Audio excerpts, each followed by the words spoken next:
They billed me $425 for unauthorized gate hardware after I installed a padlock to stop them from parking in my own driveway. On day 9, a board member's SUV was still sitting there, engine off, keys gone, no apology. Welcome to my channel. I'm Mark Benton, a civil engineer in Plano, Texas, and like most of you, I just wanted peace in my home. If you enjoy stories where common sense finally wins over bureaucracy, stick around and tell me, where are you watching from tonight? I bought this house in 2017, a single-story ranch with gray brick and a neat 65-foot driveway that fit my truck and my dad's old workbench. Dad passed 2 months after the move. He was the type who kept every permit and label in a binder, each page hole-punched and dated. Always know your paper trail, he used to say. When the HOA sent me my first friendly reminder about my mailbox color, I heard his voice telling me to file it. By spring 2021, the board had new blood. They called themselves the Beautification Committee, but most of us called them the Patrol. Every Friday, a tan SUV with a magnetic logo crept down our cul-de-sac, camera clicking through open windows. They cited a man for his basketball hoop leaning 12 inches off-center. Another family got written up for unauthorized mulch color. Still, I played along. Until the day I came home from a 14-hour shift and found a black sedan blocking half my drive. A white tag on its wiper read, HOA Business, Temporary Access. I knocked on the president's door, Marla Jensen, retired realtor, 63, blue blazer even in summer, and said, "You're on my property." She smiled thinly. The CCRs allow reasonable use of common approaches. "This isn't common," I said. "It's my deeded drive." She glanced past me at my lawn, then back. "If it's empty, it's public." I laughed. "Try that line at the police station." That night, I walked the booth, dairy with my flashlight, gravel crunching under boots, and reread the survey. The driveway's first 6 feet crossed the HOA's easement, but the rest, 49 feet, was mine. I decided to add a swing gate, 2 yellow steel panels welded by a coworker. I bolted it behind the property line and locked it. 2 days later, a certified letter arrived. Notice of violation, unauthorized structure, fine, $425, cure period, 10 days. I didn't remove it. Instead, I bought a 3-ring binder and labeled the first tab, Driveway Gate. I printed the letter, date stamped it, slipped it inside a clear sheet. Then I photographed the gate from 3 angles, one with my tape measure showing 2.3 feet inside the boundary. Knowledge nugget number 1. Under Texas Property Code 4202-004A, an HOA may not enforce restrictions beyond its recorded property lines. The survey is the boundary, not the board's opinion. By day 9, the same SUV was parked there again, halfway into my drive, as if to dare me. So I installed a second lock, this one on the outside latch, clearly visible. When Marla called, she didn't say hello. "You're escalating," she warned. "No," I said. "I'm documenting." The next morning, my mailbox flag was snapped clean off. A neighbor texted a photo of Marla talking to a man in a polo with County Code Liaison on it. They walked my curb, pointed, and took notes. I waved. They didn't wave back. That was when I felt it. The same fear I'd had the night before Dad's foreclosure hearing years ago. The fear of losing something that was supposed to be safe. I spent that weekend scanning every deed, plat, and CCR into PDFs. Line by line, I mapped out the easements, the votes, the amendment thresholds. The HOA had 128 homes, but only 62 valid ballots in their last election, barely half. I circled the clause. Quorum shall be 60%, 60 shall. They hadn't even met quorum. When the next letter came, intent to lien, I didn't panic. I logged the postmark, notarized my receipt, and emailed the board. Please provide meeting minutes approving this fine, per section 5.03b. No reply. 3 days later, a courtesy inspection notice appeared on my door. Same SUV, same camera. I watched it through the blinds, the lens glinting like a small eye. That night, I opened Dad's old binder, smelled the faint toner and dust, and whispered, "Okay, old man, let's build a case." By Monday, I had a war room. The dining table was covered in blueprints, manila folders, a laptop with spreadsheets of every HOA invoice I could pull from their disclosures. My friend and neighbor, Lisa Tran, a city permit analyst with a dry laugh and a thermos that smelled perpetually of hazelnut coffee, leaned over the plat map. "They can't enforce a violation if the board wasn't lawfully elected," she said, tracing the boundary with her pen. "You have a quorum gap and a misfiled amendment. That's procedural gold." I grinned. Let's see if they know it. The HOA's next meeting was scheduled for Thursday, 6:00 p.m. in the clubhouse on Elmwood Drive. Attendance was members only, but Texas's open meeting law allowed any affected owner to request entry with written notice. I emailed at 7:14 a.m. and got an auto response. "Your message has been received." That evening, I walked in wearing my work boots, binder in hand. Marla was at the front, seated behind a folding table with 3 other board members. A banner behind them read, "Maintaining our community standards." Before I could sit, she raised a hand. "Mr. Benton, this is a closed board session." I replied evenly. Per Article 7, Section 8, any homeowner fined or cited is entitled to a hearing within 10 days of notice. That's today. She blinked. "We'll allow 5 minutes." I opened my binder. "You assessed $425 for a gate located fully within my deeded property. Your election lacked quorum. Therefore, your enforcement is void. I request immediate rescission." Marla glanced to her right at Greg, the treasurer, who muttered something about legal counsel review. "I'll wait," I said. The room was silent except for the hum of a ceiling fan and the squeak of my binder rings as I flipped pages. Finally, Marla sighed. "We'll review your claim, but the fine stands pending counsel." "Then please consider." "This my appeal," I said, sliding a notarized form across the table. Outside, under the yellow glow of the street lamp, I felt the first real pulse of adrenaline. They were nervous. Midway home, Lisa texted, "Check your email. You'll like this." It was a PDF, county property record showing the HOA's common parcel had a lapsed insurance certificate since 2019. The policy had expired and never renewed, meaning any enforcement action performed on common property carried uninsured liability. That was leverage. I didn't tell them yet. Knowledge nugget number 2. An HOA that enforces beyond its insured coverage can expose board members to personal liability under Texas Business Organizations Code PAR 22.235. By Wednesday, retaliation began. A courtesy citation appeared for my lawn edging being irregular. A complaint was filed with City Code Enforcement alleging unsafe gate structure. 2 days later, I received a wellness check at 9 p.m. 2 officers at the door, polite but confused. "We got a report you might be barricading your property." I handed them coffee and the survey map. They laughed. One of them, Officer Ramirez, said, "Looks like your HOA's doing too much paperwork." I said, "You should see their email threads." Second engagement moment. If you're watching this and you've ever had an HOA overreach like that, tell me in the comments how you handled it, or at least like the video so others see they're not alone. And if you're an HOA board member watching, leave your side too. Let's compare notes. Lisa and I spent the weekend compiling what we called the Red File, a folder containing 27 documented acts, fines, notices, inspections, and recordings of all correspondence. Every item labeled, time-stamped, and numbered. By Tuesday, I was sure they'd overplayed their hand. They called an emergency meeting regarding gate safety. No notice to members. Lisa file. A public records request with the city. Within hours, we learned no permit inspection had been scheduled, meaning any enforcement would violate Section 209.0051 of the Property Code. That night, my phone buzzed with an email. Your gate will be forcibly removed within 72 hours, if not voluntarily dismantled. I felt a heat rise under my collar. Then, as if on cue, the rain started. Light at first, then steady, the drops clicking on the padlock like a metronome. I thought of Dad's voice again. "Paper trail, son. Paper trail wins." So I started a timer on my phone. 72 hours. I'd give them rope and let them hang themselves by the clauses they never read.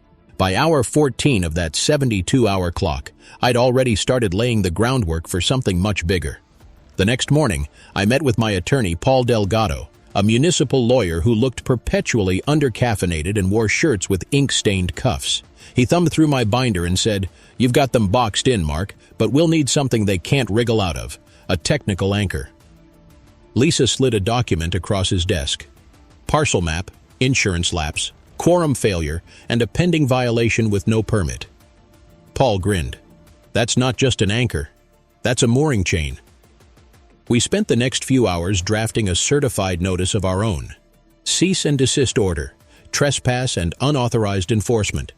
It wasn't a lawsuit, but it cited 5 statutes and 3 violations of their own bylaws. I mailed it at 4:17 p.m., certified, return receipt requested. Then I waited. At exactly the 72-hour mark, the HOA's maintenance crew arrived. 2 men in yellow vests, one with a power saw. I stepped outside with my phone filming, standing just inside my fence line. "You're trespassing," I said calmly. "Acting under HOA authority," one replied. "On my property?" He hesitated. "We were told this was community right-of-way." "That's false," I said, "and you're on video." They packed up. Later that evening, Marla called. "You're making a spectacle." "No," I said.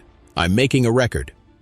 The next day, my mailbox was stuffed with HOA newsletters featuring a photo of my gate under the headline, "Non-compliance endangers our neighborhood." They'd written a smear piece claiming my structure blocked emergency access. Lisa laughed. "Emergency access to what? Your tulips?" But the words stung. A few neighbors started avoiding me, whispering near the mailboxes. I caught one muttering, "Troublemaker." Still, I kept documenting. Knowledge nugget number 3, under Texas Civil P. Ractus and Remedies. Code FAR 73001, false statements that harm someone's property or occupation can qualify as defamation per se, a civil tort. That night, I installed a small security camera on my porch, angled toward the driveway. If they wanted to play surveillance, I'd play compliant surveillance, lawfully. As the footage rolled, I noticed something interesting. The HOA president herself walking her dog past my driveway at 10:46 p.m., pausing to snap photos. When she noticed the red camera light, she turned quickly and walked off. It was then that the idea of leverage, real leverage, took shape. While reviewing plat maps for my insurance claim, I noticed that the HOA's common parcel bordering Elmwood Drive included a narrow 4-foot strip of utility easement connecting to my side yard. The parcel's original deed listed it as non-exclusive ingress-egress for drainage maintenance, meaning it was legally transferable. I called Paul. "What happens if I buy that sliver from the county?" He paused. "If it's delinquent, and if the HOA hasn't maintained it, you might be able to acquire the lien or purchase rights. Why? Because it runs right along their sign. Their whole monument sits partly on that strip." Paul chuckled. "Now that's a chess move." The next morning, I confirmed through county records. The HOA hadn't paid maintenance taxes on the parcel since 2018, $400 in arrears. The county listed it as available for redemption sale. I submitted the application through an LLC I formed that afternoon, Elmwood Access Holdings, LLC. Filing fee, $305. Processing time, 10 business days. I didn't tell a soul except Lisa. "You're buying the ground under their sign," she whispered, eyes wide. I nodded. "Let them keep writing citations. In 10 days, they'll be hanging their rules on my property." Late that night, as I closed my laptop, I heard the faint rumble of thunder outside. The rain started again, soft, steady. I thought of Dad's binder, the smell of toner and dust, the quiet dignity of following rules when no one else would. That rain sounded like a countdown. And I planned to let every drop mark another hour closer to the moment the HOA learned they'd been enforcing laws on land they no longer owned. Before I slept, I recorded one last note into my phone. Day 3 of 10, parcel redemption filed. Next step, verification. I didn't know it yet, but by the time those 10 days were up, I'd have my first real reversal, and it would shake the board to its core. Quick question to you, watching. If you discovered your HOA had been operating illegally on your property, would you go public, or would you wait quietly for the perfect legal moment? I'd love to hear your thoughts below. On the morning of the 10th business day, I was in the county clerk's office by 8:03 a.m. The air thick with copier toner and stale coffee. A ceiling fan clicked like a metronome. The clerk, a soft-spoken man with a gray goatee named Robert, pulled the parcel file and slid it across the counter. "Congratulations," he said. "Redemption cleared. You now own Parcel 18B, 0.04 acres." I stared at the deed, signed, sealed, and embossed. The HOA's entrance monument, flower bed, and decorative lights were now sitting squarely on my property. I stepped outside, sunlight flashing off parked cars, and exhaled slowly. It wasn't about power, it was about precision. They had played the rulebook like a cudgel. I'd learned to wield it like a scalpel. Lisa called before I reached my truck. "Tell me it's official." "It's official. Mark, you just bought the stage for their next meeting." That night, I made copies of everything: deed, parcel map, payment receipts, and labeled the binder tab 18B. I tucked it behind the driveway gate section like a hidden ace. Knowledge nugget number 4. A redemption purchase on a tax-delinquent parcel grants fee simple title, subject only to statutory redemption periods. Until redeemed, the purchaser controls access and maintenance rights. 3 days later, the HOA sent another notice, this time accusing me of unauthorized signage modification. The irony made me laugh out loud. Their community pride monument, 12 feet wide, 6 feet tall, was technically my unauthorized signage now. I decided to let the fuse burn a little longer. By mid-July, retaliation escalated again. A landscaping crew dumped gravel on my curb, accidentally. My trash cans went missing twice. Someone left a folded HOA newsletter on my windshield with "Enjoy your gate, lawyer boy," scribbled in the margin. Lisa stopped by with 2 coffees. "You still calm?" "I'm documenting," I said, snapping photos. "Every pebble, every page." "Good," she replied, "because they're about to step on a landmine." 2 days later, the HOA announced a special assessment meeting to fund new signage and security patrols scheduled for the same parcel I now owned. Attendance mandatory. I could hardly believe the timing. Their arrogance was the best camouflage for my plan. I spent the next week preparing for the set piece. Paul helped me draft a formal notice of ownership and restricted access to be served at the meeting. Lisa arranged for the county inspector, Frank Morales, a burly man with a wheezy laugh and a badge clipped to his windbreaker, to attend as a neutral authority. We wanted everything lawful, visible, undeniable. On the night of the meeting, the air was heavy with humidity and tension.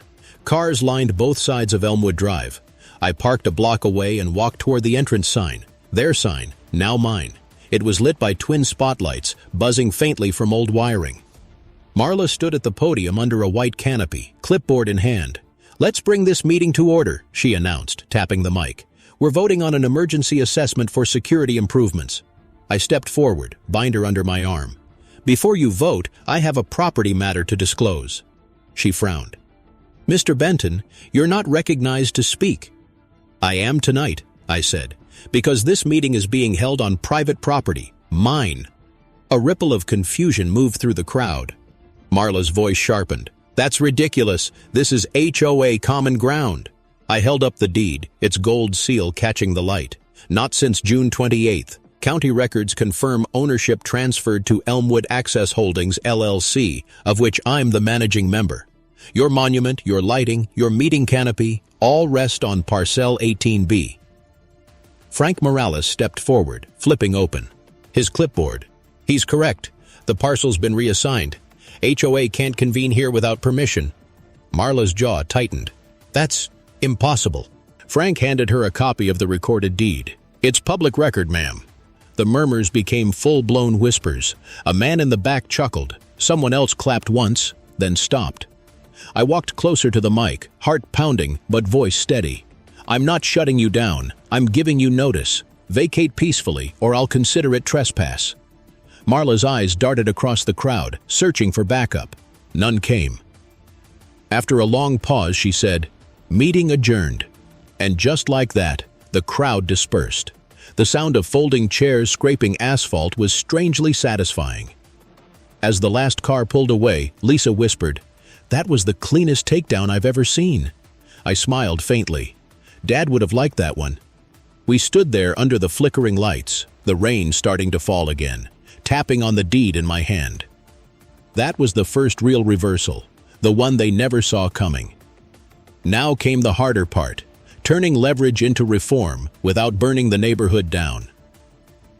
Before that, let me ask you something. When an HOA oversteps this far, do you believe property owners should have to fight back alone, or should the state step in? Tell me your thoughts below. For a few days after that showdown, everything went quiet. No emails, no citations, no flyers on my windshield. The silence felt unnatural, like a paused movie waiting for the next frame. On the fourth morning, the retaliation returned, predictable, desperate, and louder than ever. I woke to a yellow tag fluttering on my door. Violation, improper lighting. The reason? Reflective glare from camera housing visible from public walkway. 2 hours later, a second tag appeared. Trash cans not stored out of sight. They were empty and still at the curb, pickup day as usual. By noon, I got an email from compliance@elmwoodhoa.org demanding access for a safety inspection. It was a coordinated barrage. The same playbook Dad's bank had used before foreclosing. Bury you in paper until you fold. I didn't fold. I filed. Each notice went into its sleeve, time-stamped, photographed, indexed. Lisa called it Operation Origami because by the time I was done, the binder looked like a folded city map of their incompetence. Still, it wore me down. The tension lived in my chest. My 8-year-old son Drew asked one night, "Dad, are we moving again?" That hit harder than any letter. I knelt beside him. "No, buddy. We're staying right here. Sometimes grown-ups have to fix broken rules." He nodded like he half understood, then handed me the Lego gate he'd built earlier. "Yours has 2 locks," he said proudly. That simple gesture steadied me. I was fighting for more than property lines now. I was fighting for his sense of home. 2 days later, a code officer showed up again, clipboard ready. I recognized him. Same one from the first unsafe gate complaint. I greeted him with a smile. "Got a warrant this time?" He chuckled. "Nope. Just checking a box. You're fine." He leaned closer, lowering his voice.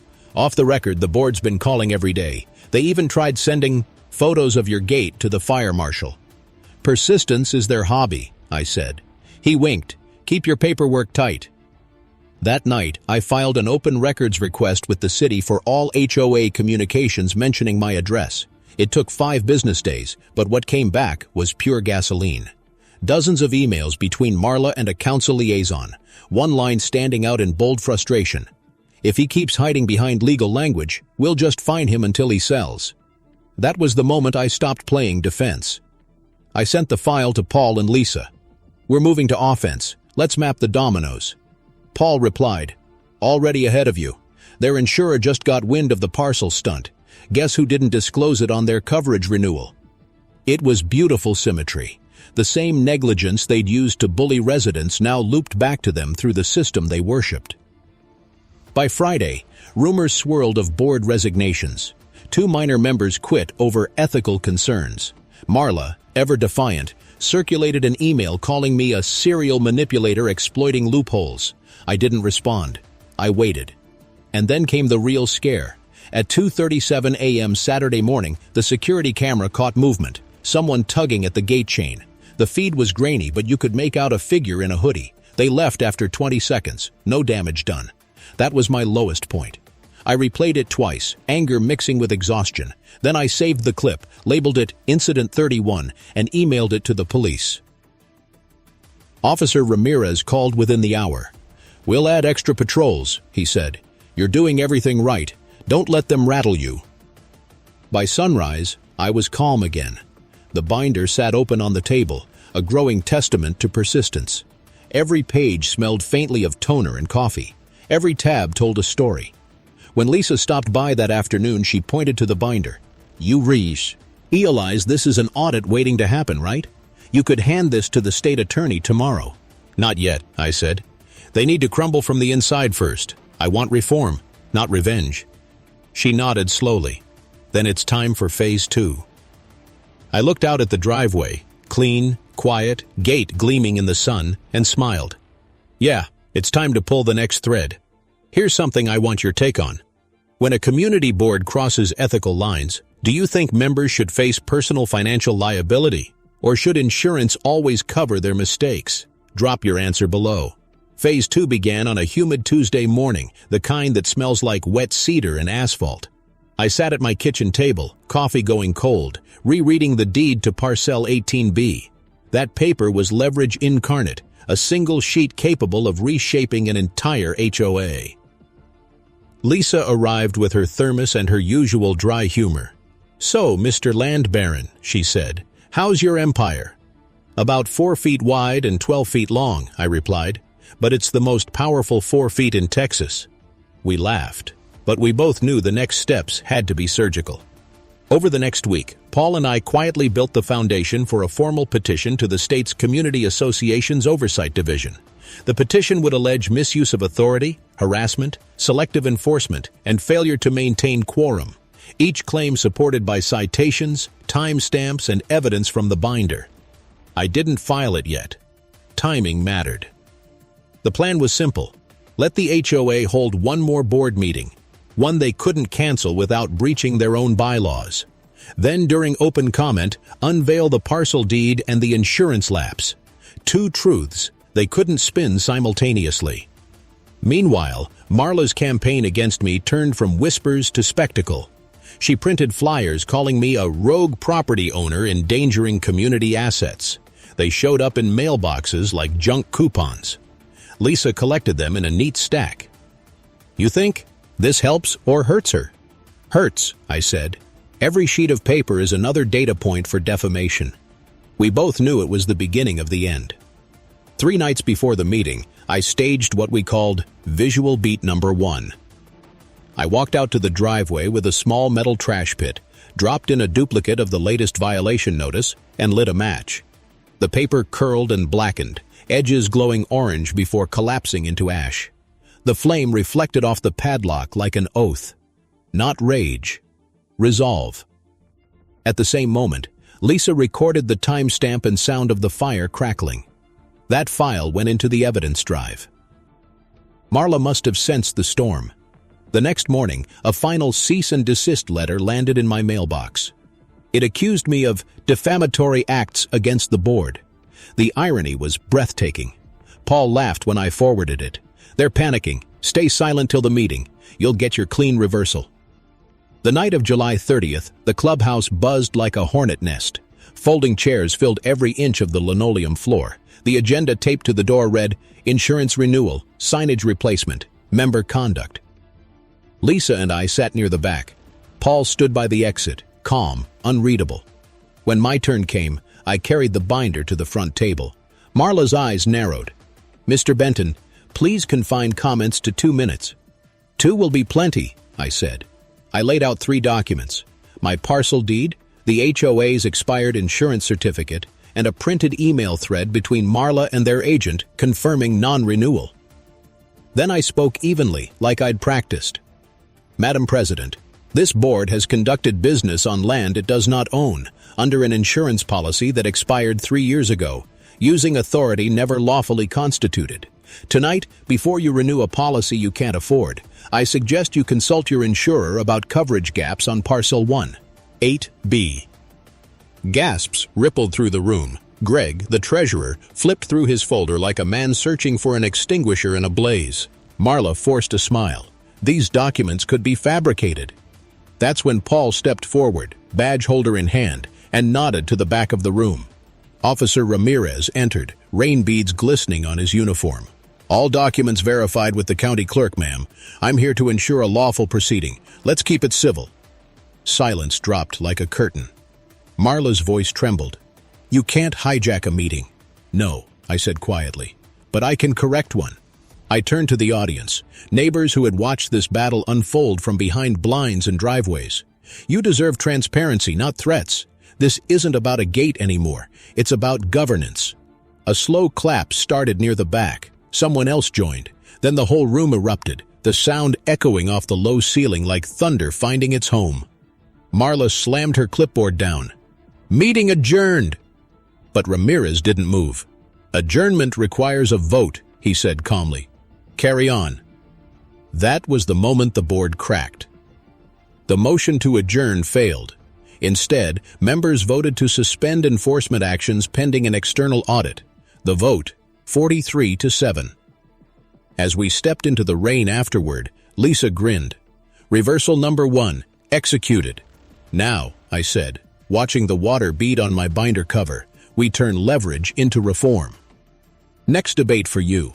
When citizens expose misuse inside local boards, should those meetings automatically become open to the public, or is privacy still justified? Comment your take. I read every one. The night of the meeting spread through the neighborhood like wildfire. By morning, the HOA's once invincible board looked fractured, half their members hiding behind personal leave emails, the rest fumbling to contain a story that had already escaped their control. 2 local reporters had reached out by noon, thanks to Lisa's subtle tip to the city press desk. Public records indicate HOA misuse of uninsured property. She didn't have to say more. That phrase alone was gasoline in bureaucratic circles. I spent the next 48 hours handling what felt like an investigation in reverse. Instead of chasing the truth was chasing me. My phone buzzed constantly. Neighbors, journalists, even a councilman's assistant asking for clarification. I stayed measured. "I'm not seeking damages," I told each caller, "just compliance." Marla, meanwhile, was melting down. She sent a community-wide email accusing me of undermining order through legal trickery. She copied 3 city officials and our police liaison. What she didn't realize was that every one of them had already read the deed. Officer Ramirez called again that evening. "Just checking in, Mr. Benton. You're trending on the community feed." I sighed. "Didn't plan for that." "You handled it clean," he said, "and off record, if more folks documented like you, half my job would disappear." By Friday, a meeting notice appeared. Emergency Board reorganization, open to members. Lisa smirked when she read it. "Reversal number 2 loading?" "Not yet," I said. "We've got to aim higher than replacement. We want reform." The clubhouse was packed again, humid with late summer sweat and tension. This time, the energy was different. No more blind allegiance. People carried folders, phones, even printouts of statutes. Marla looked smaller behind the table, voice brittle. "I will not resign under pressure from online mobs." I raised a hand. "Then let's make this simple. Transparency, term limits, audit, and ethics committee. That's the offer." Her eyes flashed. "You think you can bargain with me?" Paul spoke before I could. "Not a bargain, an exchange. Mr. Benton holds title to Parcel 18B. He's willing to transfer it back at fair market value, $1, if the board signs a reform chart." Tonight, murmurs swelled. The audacity of it was almost theatrical. Marla barked, "You can't extort governance." Ramirez, seated near the door again as neutral authority, leaned forward. "Ma'am, that's a lawful offer of settlement under civil statute. You're free to decline." For a long moment, no one spoke. Then Greg, the treasurer, cleared his throat. "Maybe it's time we rebuild some trust." He motioned to the members. "All in favor of accepting Mr. Benton's reform proposal?" Hands rose like a tide, steady, certain. The vote passed 56-3. Marla's pen clattered onto the table. She didn't speak again. As the reform charter was signed, the air shifted. People exhaled. Someone clapped. Lisa wiped a tear she'd never admit to. That was the second reversal. Not revenge, but restoration. The first had humbled them. This one would heal us. Over the next week, the dominoes kept falling. The insurer reinstated coverage, but only after requiring annual independent audits. A local paper ran the headline, "Homeowners Gate Sparks Governance Overhaul."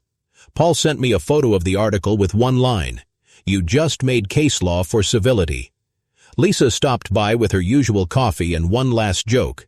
"You realize you turned 4 feet of dirt into a democracy lesson?" I smiled. Dad would call that efficient engineering. Now I want to hear from you. If you were in my shoes, would you have taken the reform deal or pushed for full legal judgment? Drop your thoughts. Your ideas shape what stories we tell next. The morning after the reform vote, the neighborhood felt different. The air smelled cleaner, or maybe it was just the absence of dread. For the first time in 2 years, I walked down Elmwood Drive without glancing over my shoulder. The gate gleamed in the sun like a punctuation mark to everything we'd endured. Marla's resignation letter circulated 2 days later, short, bitter, and unsigned at the bottom. The HOA appointed Greg as interim president until elections in October. He stopped by my driveway that evening, hands in his pockets. "I don't expect you to like me," he said, "but you were right." "I don't need apologies," I replied. "Just keep your meetings open." He nodded, quiet. "That's the plan. We already scheduled the first audit.